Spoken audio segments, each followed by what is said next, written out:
New Year's resolution, just it's a very arbitrary thing to just say, hey, on this date, the turning of a new calendar year, I am going to start doing this, or I am going to pursue this.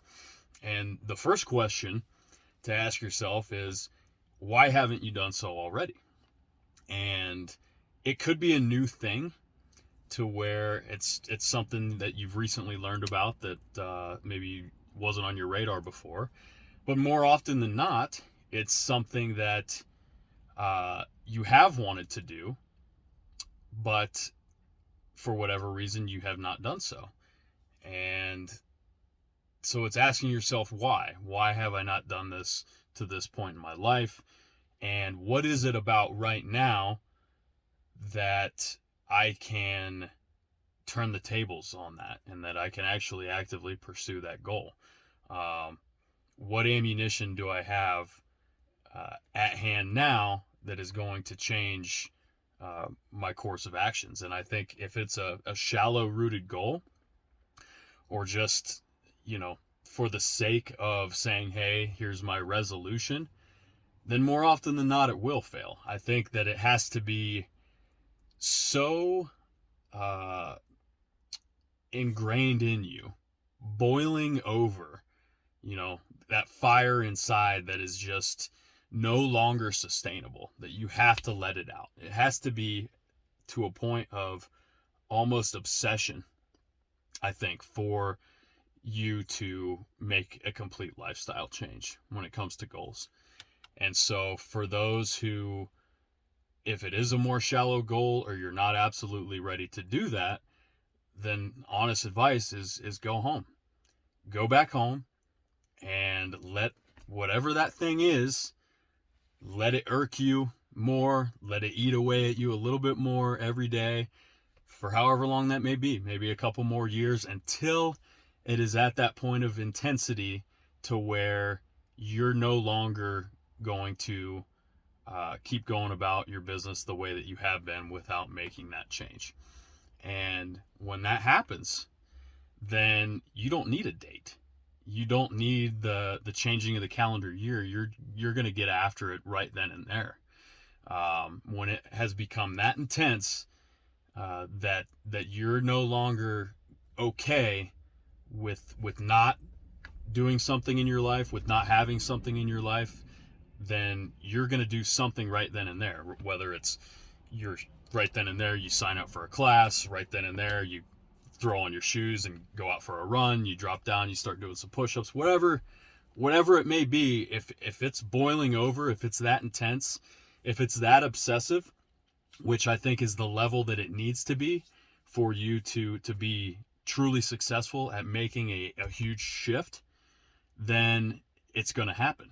And until then, you're probably not ready for it. So it's not, you know, go quit, or, that I don't want to see people pursuing those goals, but until you're ready, you're probably wasting your own time. If you're going for the wrong reasons, if you're going to medical school because your parents want you to be there, your parents want you to be a doctor, or you're going to the gym because you made a pact with a friend of yours, and this is your resolution, and we're going to be gym partners, but you don't have that deeper why, then you're setting yourself up for failure. You're setting yourself up to waste your own time. And you have to have that deeper why. So with those shallow goals, when you find that deeper level goal, instead of, I want to look good naked, maybe it's, I want to live a long time at a very high level and have the energy to be active and be engaged with my kids. Something like that.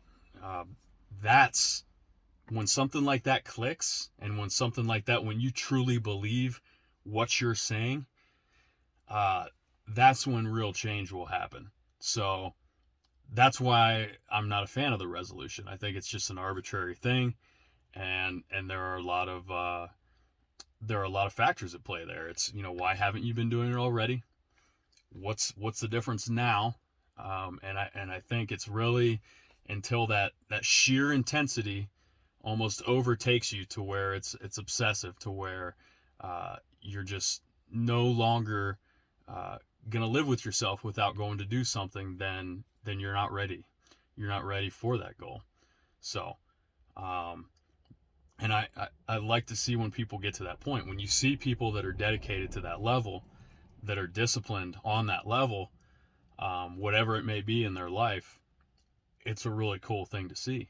And I think a lot of people who have insecurities, maybe they don't like to see other people succeed. They don't like to see other people with discipline and getting after it, pursuing their endeavors, because maybe they look back at themselves and they make that comparison and they see that person doing it, but they look at themselves and they're like, man, why am I sitting around doing this or that? And it's that comparison that'll screw you up in the head.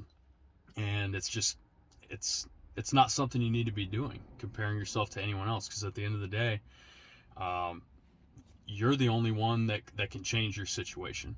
So your only competitor is the man or the woman in the mirror, you know, looking at someone else and she's prettier than me, or he has the fancier job than I do, or the nicer house or the nicer car. Guess what?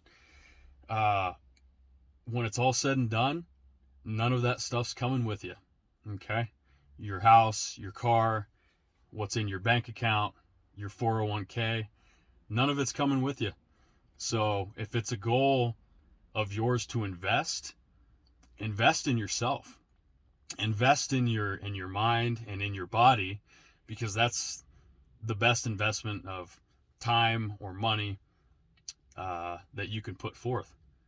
And I think when that clicks and you realize that, then you will begin to invest in yourself, and you'll do so with that deeper level why. And that's when real change will happen.